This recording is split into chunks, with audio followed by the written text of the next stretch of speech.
السلام علیکم، میں پروفیسر طارق نعیم بدر، دا کنسرٹ اکیڈمی اسلام آباد اردو ڈپارٹمنٹ سے۔ آج ہم سلیبس شروع کرتے ہیں، اپنا نصاب شروع کرتے ہیں۔ نصابی کتب کے حوالے سے 4 چیزیں آپ کے سلیبس میں نصاب میں شامل ہیں۔ پہلی چیز ہے نثر، دوسری ہے نظم، اور تیسری ہے غزل، چوتھے نمبر پہ آتی ہے قواعد و انشاء۔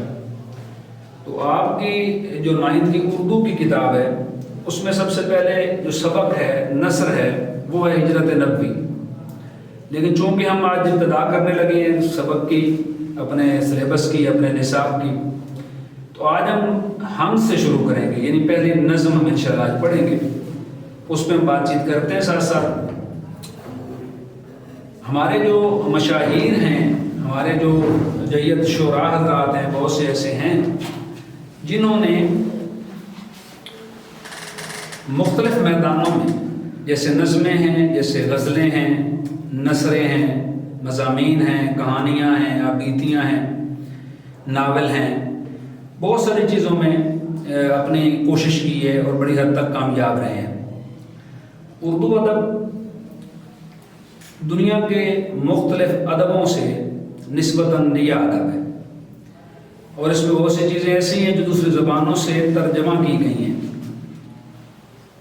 یہاں پہ، لیکن اس کے باوجود جو ہمارے مشاہیر ہیں، ہمارے جو شعراء ہیں، ہمارے جو مصنفین ہیں، ان لوگوں نے جو محنتیں کی، جو کوششیں کی، وہ اس کی وجہ سے ہی آج اردو ترقی کرتی ہوئی آج کے موجودہ دور کی، کیونکہ یہ ارتقائی عمل ہے، ارتقائی عمل کے ذریعے ہی چیزیں ترقی کی منازل طے کرتی ہیں۔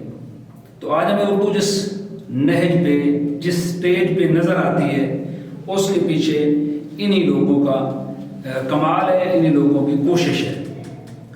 تو سبق کی طرف آتے ہیں۔ ہم جب پڑھیں گے تو میں نظم کی آپ کو پہلے تعریف سمجھاؤں گا، اس کے بعد ہم پڑھیں گے۔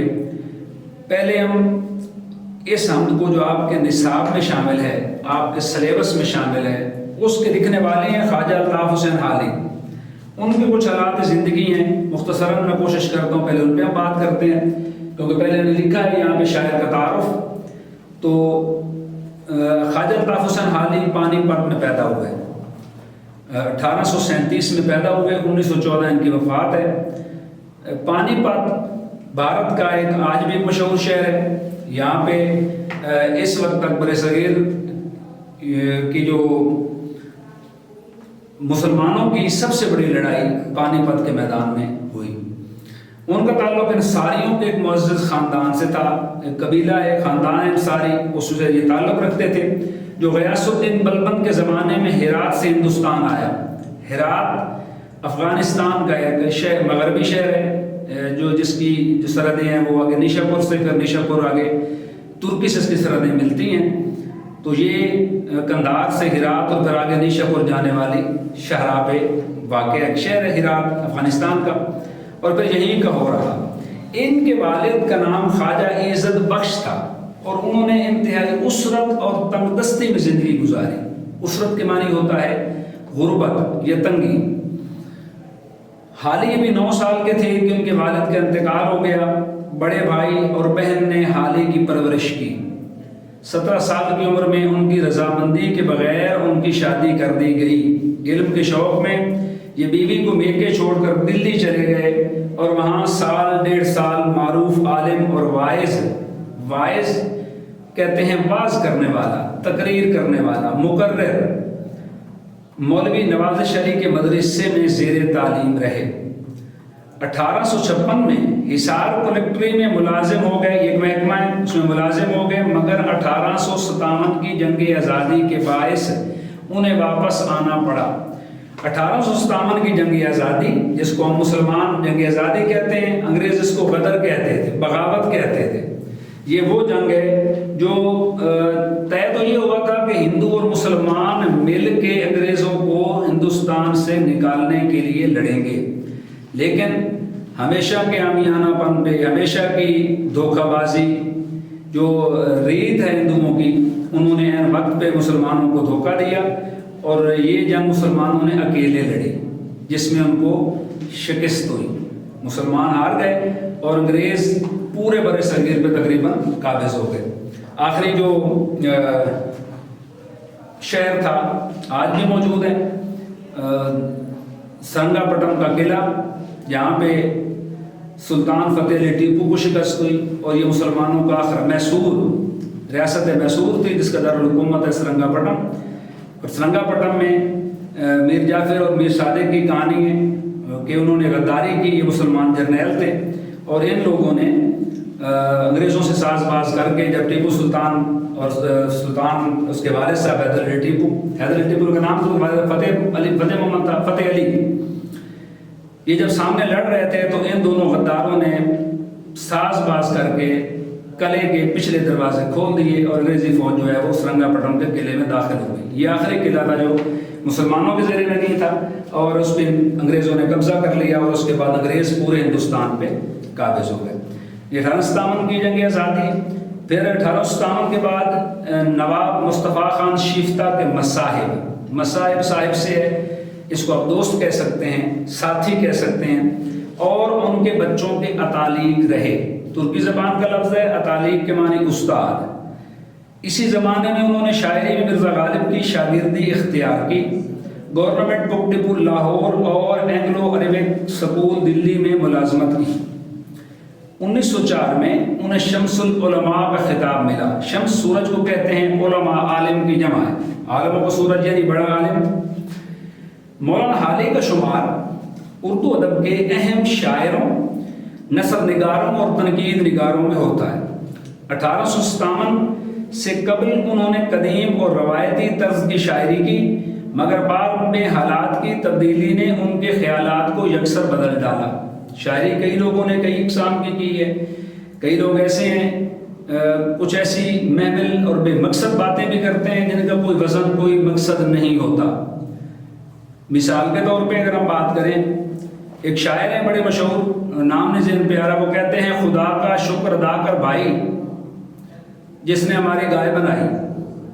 بے مقصد بات ہے، بے مقصد شعر ہے۔ اس طرح کے شعراء حضرات بھی ہماری شاعری میں پائے جاتے ہیں، اور غالب جیسے شاعر بھی ہیں جو کہتے ہیں کہ ان کے آ جانے سے جو آ جاتی ہے منہ پہ رونق، وہ یہ سمجھتے ہیں کہ بیمار کا حال اچھا ہے، بازار سے اور لے آئیں گے اگر ٹوٹ گیا، جام جم سے میرا جام سفال اچھا ہے۔ بامعنی باتیں کی ہیں، بہت سے شعراء ایسے ہیں، اور جو میں نے پہلے بات کی اس طرح کی شاعری بھی تو پرانے زمانے کی اور بے مقصد شاعری بھی شروع میں خواجہ الطاف حسین علی نے کی، لیکن جو حالات تبدیل ہوئے، کیونکہ انسانی جو سوچیں ہیں وہ حالات کے ساتھ ساتھ تبدیل ہو جاتی ہیں۔ انجمن پنجاب کی تحریک، گورنمنٹ بک ڈپو کی ملازمت اور سر سید احمد خان سے وابستگی نے، آگے ایک سبق آئے گا انشاءاللہ، سر سید احمد خان پہ سیر اصل گفتگو کریں گے۔ آج کے نقاد کا یہ ماننا ہے کہ اگر سر سید احمد خان مسلمان قوم میں موجود نہ ہوتے، اور جو تبدیلیاں اور ذہن سازی سر سید احمد خان نے کی، اگر اس طرح کا شخص شاید دنیا میں پیدا ہوا ہو، اس کے بعد اس شخص نے جتنی تبدیلیاں انسانی ذہنوں میں، مسلمانوں کے ذہنوں میں پیدا کی، وہی تحریک جس کو تحریک علی گڑھ کہتے ہیں۔ آگے چل کے ایک اور بات بیچ میں آپ کو ایڈ کرنا چاہوں گا، تحریک پاکستان کے جتنے لوگ آپ کو آج ٹاپ پہ نظر آتے ہیں، جن لوگوں کے ہم نام سنتے ہیں کہ ان لوگوں نے تحریک پاکستان میں بڑا حصہ لیا، ان میں زیادہ تر وہ لوگ تھے جو لوگ علی گڑھ سے پڑھ کے آئے تھے۔ کہنے کا مطلب یہ کہ علی گڑھ نے جو ایک ادارہ نہیں تھا، ایک انسٹیٹیوٹ نہیں تھا، ایک اکیڈمی نہیں تھی، ایک کالج نہیں تھا، ایک یونیورسٹی نہیں تھی، بلکہ علی گڑھ ایک ایسی تحریک کا نام ہے جس نے وہاں پڑھنے والے مسلمانوں کے دماغ کو یکسر تبدیل کیا، اور اس کے روح رواں کا نام تھا سر سید احمد خان، اور خواجہ الطاف حسین علی، تو ان سے بھی تعلق تھا۔ یہ بھی ایک وجہ بنی ان کے خیالات کو تبدیل کرنے کی۔ تو کہا یہ ان کے نئے خیالات کو پروان چڑھانے میں اہم کردار ادا کیا۔ مولانا حالی کی اخلاقی، اصلاحی اور ملی شاعری نے اردو ادب پر بہت گہرے اثرات مرتب کیے. مرتب کے معنی ہوتے ہیں ترتیب دینا. انہیں جدید شاعری، تنقید نگاری اور سوانح نگاری میں، سوانح کہتے ہیں کسی مر جانے والے شخص کی زندگی کے حالات اس کی موت کے بعد لکھنا. یعنی ہم جب کسی کی سوانح عمری لکھتے ہیں، یا کہ ہم جب نظم بلحاظ حیت پڑھیں گے، نظم بلحاظ موضوع پڑھیں گے، تو اس میں انشاءاللہ میں آپ کو یہ چیزیں سمجھاؤں گا. کون کون سی چیزیں ایسی ہیں جو نثر میں آتی ہیں، پھر آگے نظم میں آتی ہیں، نظم کے اقسام کون کون سی ہیں، اس میں انشاءاللہ اگلے لیکچر میں بات کریں گے. تو سوانح کا مطلب ہوتا ہے کسی شخص کے مر جانے کے بعد ایک بندہ 20 سال کا ہے، 25 سال کا ہے، کچھ عرصہ اس نے وقت گزارا ہے، وہ اس کو بڑا قریبی عزیز تھا، قریبی دوست تھا. اس کی بڑی بہترین مثال ہم خواجہ الطاف حسین حالی کی کتاب ہے یادگار غالب، ہم وہ بھی دے سکتے ہیں. یادگار غالب خواجہ الطاف حسین حالی نے اپنے استاد مرزا اسد اللہ خان غالب کی زندگی کے بارے میں لکھی. تو آگے اس کا ذکر بھی شاید آئے گا اس پہ بات ہم کریں گے. تو سمجھنے والی بات یہ ہے کہ سوانح کے معنی ہوتا ہے کسی مر جانے والے شخص کی زندگی کے حالات اس کے مرنے کے بعد لکھنا نثر میں، وہ کہلاتا ہے سوانح عمری. مولانا حالی نے نثر و نظم میں کئی کتابیں یادگار چھوڑی. ان کی اہم کتابوں میں دیوان حالی، ان کا دیوان ہے، عام طور پہ دیوان شاعری کے ہوتے ہیں.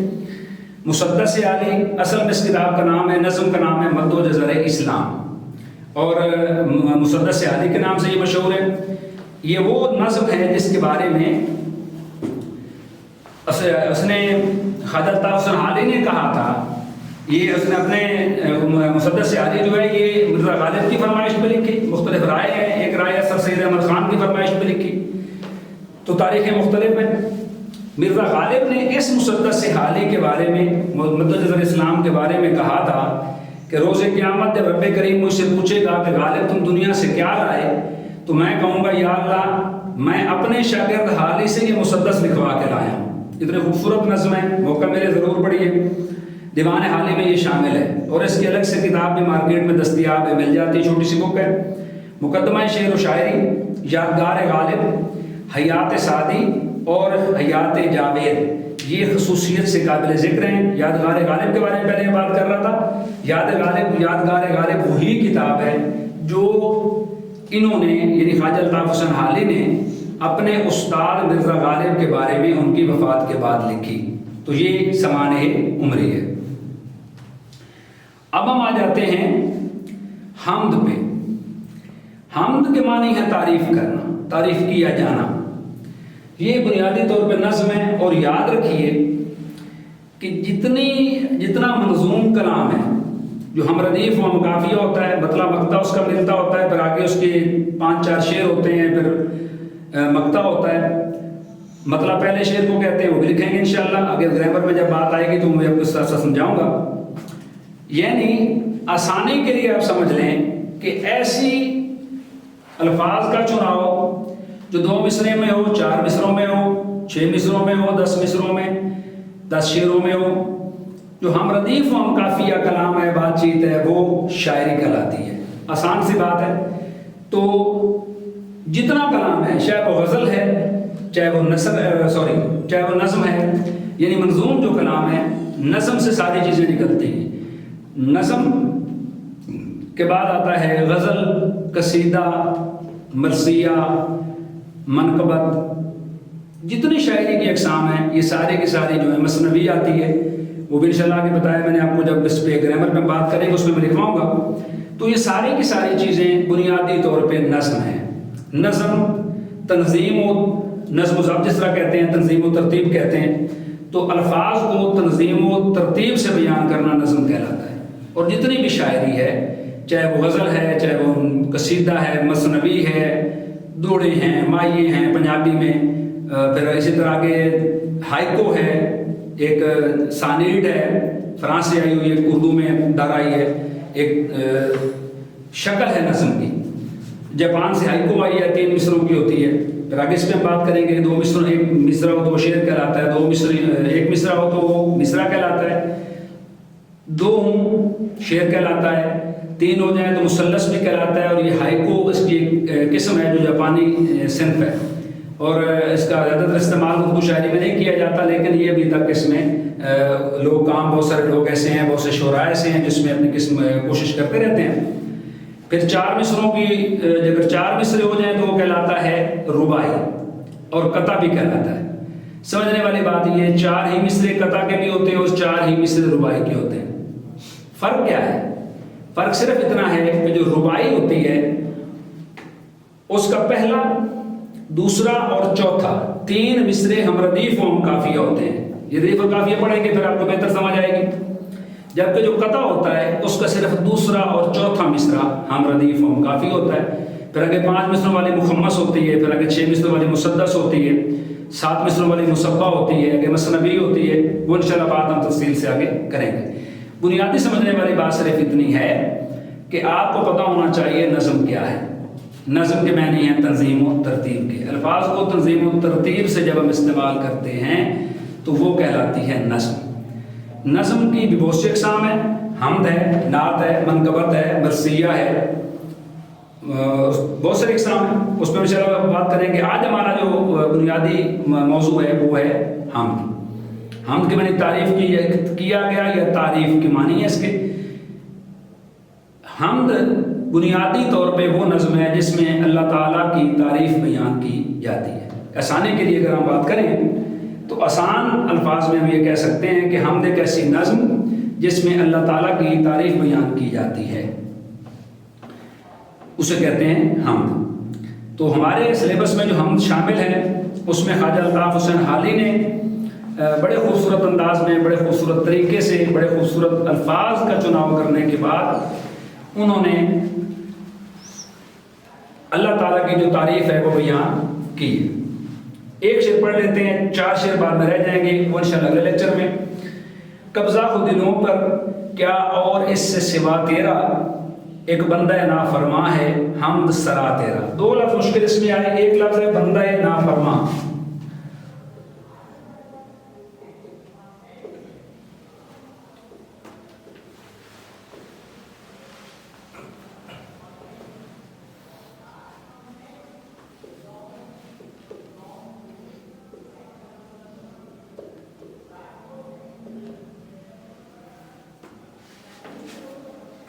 پہلا لفظ ہے بندہ نافرما۔ الفاظ کے معنی بتا دیتا ہوں، مختصر تشریح کر لیتے ہیں۔ بندہ نافرما کے معنی نافرما بندہ۔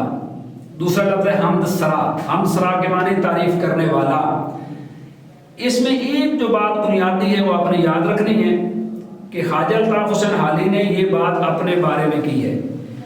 خواجہ صاحب کہتے ہیں کہ قبضہ ہو دلوں پر کیا اور اس سے سوا تیرا، اے میرے رب، اے میرے اللہ۔ اس میں کوئی شک نہیں ہے رب رحیم جو ہے وہ کائنات کے اللہ، رب نور السماوات والارض، اللہ اس دنیا جہان کا نور ہے، کائنات کا مالک ہے۔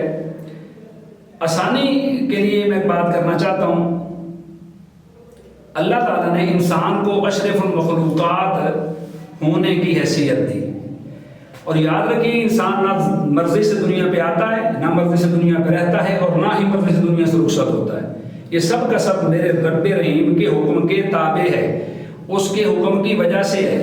تو شاعر بھی یہی کہتا ہے قبضہ ہو دلوں پر کیا اور اس سے سوا تیرا، کہ اے میرے اللہ، اے میرے رب، اس سے زیادہ قبضہ کیا ہو سکتا ہے دلوں پہ کہ میں گنہگار بندہ ہوں، ہزار مجھ میں خامیاں ہیں، ہزار مجھ میں پریشانیاں ہیں، تکالیف ہیں، مسائل ہیں، میں نافرمان بھی ہوں، لیکن اس کے باوجود مجھے جب بھی موقع ملتا ہے اے میرے رب، میں جب بھی تعریف کرتا ہوں تو صرف تیری تعریف کرتا ہوں۔ کہنے کا مطلب یہ کہ جب میں ساری دنیا کی پہ نظر پھیرتا ہوں، ساری دنیا کو دیکھتا ہوں، اور مجھے تیرے علاوہ کوئی ایسی ہستی نظر نہیں آتی جو جس کی میں تعریف کر سکوں اور جو میرے لیے مددگار ثابت ہو سکے۔ تو انشاءاللہ باقی بات اس سے اگلی ہم کل کریں گے۔ کسی بات کی سمجھ نہیں آئی ہو تو آپ پوچھ سکتے ہیں۔ Thank you.